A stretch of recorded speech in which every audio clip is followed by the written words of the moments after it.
Tu ne croiras jamais le genre d'erreur stupide que le légendaire Fedor Emelianenko fait dans sa carrière, tout en comprenant parfaitement qui se tient face à lui. C'est Kazuyuki Fujita, ou juste Fujita, l'un des combattants japonais les plus forts. Regarde un peu ses coups de poing, c'est sa marque de fabrique pour la vie. Il a affronté des légendes comme Mirko Cro Cop et Thompson, mec, c'était littéralement son prime. Et ils l'ont mis face au légendaire Fedor. Quand on y regarde, deux combattants de valeur, et c'est là que ça devient intéressant. Même Mirko en personne est venu voir ce combat.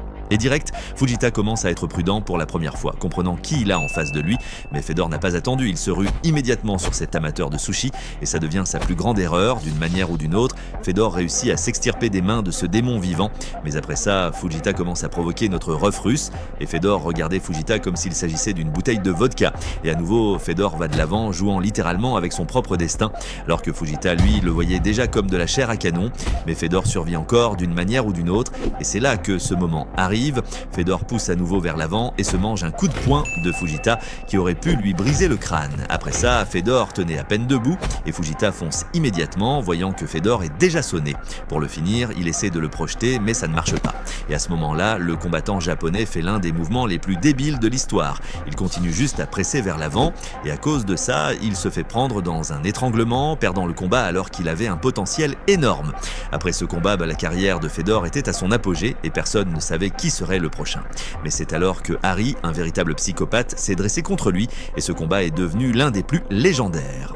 Le combat contre Fedor est calé, mais dans ce combat, Fedor allait changer de tactique à 180 degrés. Le combat commence, Fedor se rue immédiatement vers l'avant, bizarre parce que d'habitude, il étudie d'abord son adversaire. Mais Fedor comprenait à quel genre de psychopathe il faisait face. Il s'est rué sur Harry comme sur un morceau de viande crue et a déchaîné une combinaison brutale de coups, sans donner à Harry une seule seconde pour réfléchir. Harry a essayé de tout bloquer, mais Fedor continuait à planter des coups précis à la tête. À ce stade, Fedor savait déjà qu'il gagnait. Il a choisi la propre tactique de Harry, frapper comme un malade.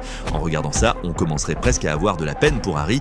Il se fait complètement humilier et Fedor s'en fout royalement. Il continue de le ruer de coups sans rater une seule frappe. Viennent ensuite les coups au corps pour affaiblir Harry.